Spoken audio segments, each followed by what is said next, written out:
খেয়ে দিয়েছি বনি আমিনের ফেসবুক খেয়ে দিয়েছি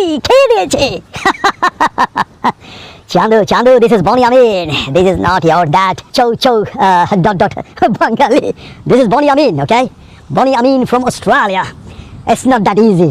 বরং তুমি তোমার নেতাকে অথবা তোমার সেই বিএনপির যেই সাইবার টিম আছে তাদেরকে হ্যাপি করো, বলো বনি আমিনের ফেসবুক উড়িয়ে দিয়েছি, আমাকে আপনি রিওয়ার্ড দেন, পুরস্কার দেন।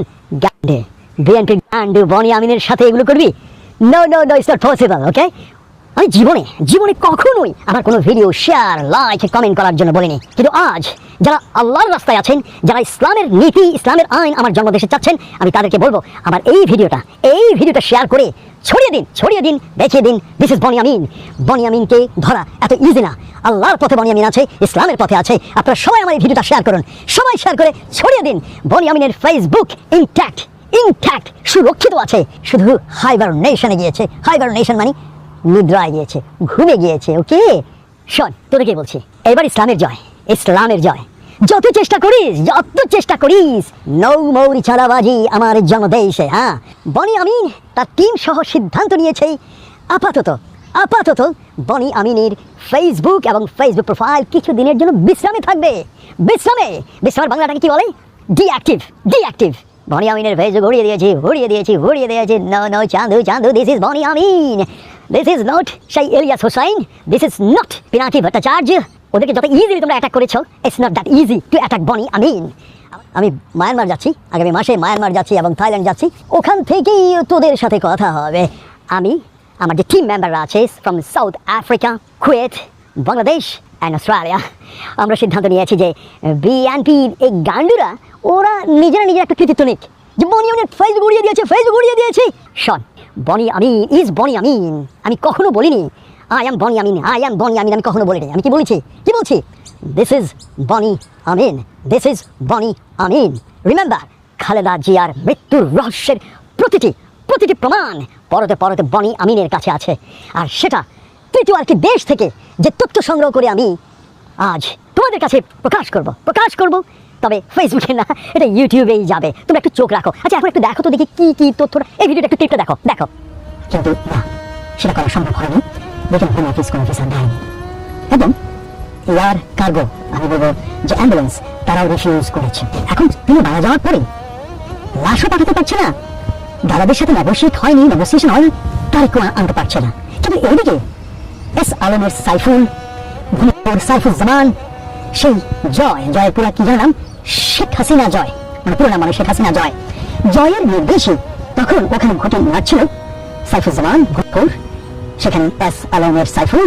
এরপরে দেশের ভেতরে ঘরের শত্রু বিভীষণ শিলং, সালাউদ্দিন, মির্জা আব্বাস, তারপর আমার চট্টগ্রামের সেই আমির খসরু, তারা মাঝখানে সেই দাদাদের 2-3 গুরুত্বপূর্ণ লোককে দেখে ত্রিমুখী নেগোসিয়েশন চলছিল, কিভাবে কি করা। কারণ খালেদা জিয়া তো মারা গেছে, এখন লাশ নিয়ে যদি ছেলের সামনে হয়, লাশ নিয়ে ছেলেকে নিতে হবে, অথবা ছেলেকে লাশের কাছে আসতে হবে, কিন্তু লাশটি নেওয়া যাচ্ছে না। শেষ পর্যন্ত তারেক সেই দাদাদের প্রস্তাবিত 3টা শর্তের উপরে সই, অনিচ্ছা সত্য। এক্ষেত্রে আমি তারেক রহমানকে সাধুবাদ দেব।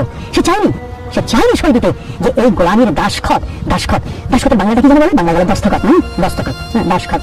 সে দাসখত সে দিতে চায়নি, কিন্তু তাকে সেই এস আলমের সাইফুল, সেই শেখ জয়, তারা তাকে বাধ্য করেছে, ভয় দেখিয়েছে। শেষ অবধি তাকে সই দিতে বাধ্য করে দেশে আসার ঘোষণা দিয়েছে। আপনার লক্ষ্য রাখবেন, সই দেওয়ার আগেও তারা কিন্তু বলছিল যে আমি আদৌ দেশে কখন যাব আমি জানি না, আমার যাওয়াটা আমার উপরে নির্ভর করে না, এটা কারো হাতে আছে। এটাই সেই দীর্ঘ 21 মিনিটের সেই ভিডিওর মাত্র একটা ঝিলিক দেখালাম। এই ঝিলিক আসিতেছে প্রমাণ সহ, একেবারে তোমাদের চোখের সামনে আঙ্গুল দিয়ে প্রমাণ করে দেব।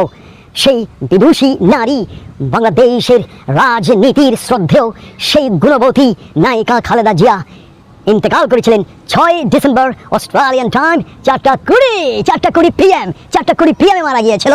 একটা গান দিয়ে, আমি শুধু গানটা দিয়ে আমি লিখেছিলাম, তিনি চলে গেছেন নীরবে। একটা গান লিখো আমার জন্য, না হয় আমি তোমার কাছে ছিলে মতি নগণ্য। একটা গান লিখো আমার জন্য, না হয় আমি তোমার যাদের মাথা মাল আছে না তারাই বুঝেছে বনি আমিন কি বলছিল। একটা বিষয়, এই বিএনপির সাইবার টিম এইভাবে এই যারা ইসলামী পন্থী বা আমরা যারা জামায়াতে ইসলামকে আমরা চাচ্ছি, এই তাদেরকে খুব বুলি করছে, সাইবার বুলি করছে বিএনপির। এদের মাথা এমনিতে মোটা। আমার একটা প্রশ্ন, জামায়াতে ইসলামী অথবা ইসলামী সেই মোর্চার কোনো ট্যালেন্টেড লোক নাই, সাইবার প্রোটেকশনের লোক নাই, নাকি শুধু খালি উক্কু সেজা দেওয়া এই যে চলবে না? গুন্ডার সাথে গুন্ডার মতো লড়তে হবে। সাইবার অ্যাটাকারের সেই সাইবার অ্যাটাককে প্রতিহত করার মতো মেধা রাখতে হবে, প্রোটেকশন দিতে হবে তোমাদের পক্ষে যারা কাজ করছে। শুধু রুক্কু এই 5 ওয়াক্ত নামাজ পড়ে মাথাটার মধ্যে চর্বি জমায়ও না। তোমাদেরকে যারা সাপোর্ট করছে তাদেরকে একটু সাপোর্ট করো, তাদেরকে সাপোর্ট করো।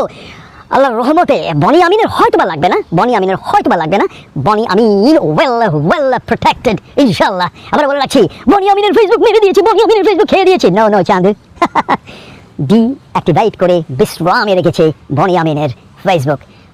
আমার সেই নেতা জিয়াউর রহমান তিনি বলেছিলেন 1979-তে, I will make politics difficult. আর আজ আমি বনি আমিন এই অস্ট্রেলিয়া থেকে বলছি, I will make election difficult for BNP. অর্থাৎ এইবার যে বিএনপির যে নির্বাচন, এটাকে আমি ডিফিকাল্ট করে দেবো ইনশাআল্লাহুল আযীম। ইসলামের নামে, আল্লাহর নামে আমি বিএনপির এইবারের নির্বাচনটাকে আমি ডিফিকাল্ট করে দেব। তারা যে আবেগ, যে চেতনা, খালেদা জিয়ার লাশ নিয়ে যে ব্যবসা করছে, যে আবেগের ব্যবসা, এটা চলবে না। খালেদা জিয়ার জন্ম তারিখকে এই চাটুকাররা করেছে, ভুল একটা তার জন্ম তারিখ করেছিল, আবার তার মৃত্যু দিবসটাকেও এই চাটুকার স্বার্থান্বেষী এই বিএনপির লোকরাই করেছে। সত্যটা কেউ জানলো না কবে কখন তিনি মারা গিয়েছেন। এনিওয়ে, সেই ভিডিওর জন্য অপেক্ষা করুন। বনি আমিন হাতে কলমে প্রমাণ সহ বিশ্বের কাছে ওপেন করে দেবে যে বিএনপি কতটুকু নেককারজনক একটা লাশ নিয়ে ব্যবসা করছে, তার মৃত্যু নিয়ে, একটা বিদুষী নারীর একটা লাশ নিয়ে তারা ব্যবসা করছে। আর আমি তার মৃত্যুর আসল দিবসটা শুধু প্রকাশ করছি, এতেই তোমরা খেপে যাচ্ছ, আমাকে ফেসবুকে বুলি করছো। আবার বলে রাখছি, আমি হাইবারনেশনে গিয়েছি। হাইবারনেশনের বাংলা হচ্ছে ডিঅ্যাক্টিভেশন অথবা বিশ্রাম। আগামী মাসে ইয়াঙ্গুন, রেঙ্গুন এবং ব্যাংকক থেকে তোমাদের সাথে কথা হবে, দেখা হবে। ততদিন তোমরা নিজেরাই একজনের গড় একজনের মারো। ওকে, আমি বনি আমিন, this is Boni Amin, that's all. এবার সেই খালেদা জিয়ার সেই ভিডিওর আরেকটি অংশ একটু দেখুন, আমি বিদায় হই তাহলে। সেই ফুল ভিডিওটা আসবে খুব সহসা। This is Boni Amin from Sydney, Australia. Thank you very much, bye. যদি খালেদা জিয়া দেশে, অর্থাৎ তার মৃত্যুটা যেদিন হয়েছে সেই দিন যদি ঘোষণা হতো, তাহলে তারেক জিয়া লন্ডন থেকে কখনো আর ফিরতেন না, কারণ তার রাজনীতি ওখানে শেষ। আর যে স্বার্থান্বেষী যে বিএনপির যে লোকগুলো, তাদেরও সেই পারপাস সার্ভ হতো না। এবং দাদাদের হাতে একমাত্র ঘটেছিল এই বিএনপির স্বার্থান্বেষী মহল।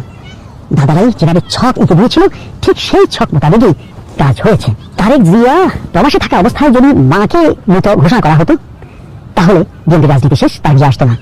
আবার তারেক জিয়া নামার পরের দিনেই যদি খালেদা জিয়ার মৃত্যু ঘোষণা করা হতো, তখনও জনমনে একটা প্রশ্ন থাকতো যে উনি আসলেন তারপর দিনে মারা গেলেন।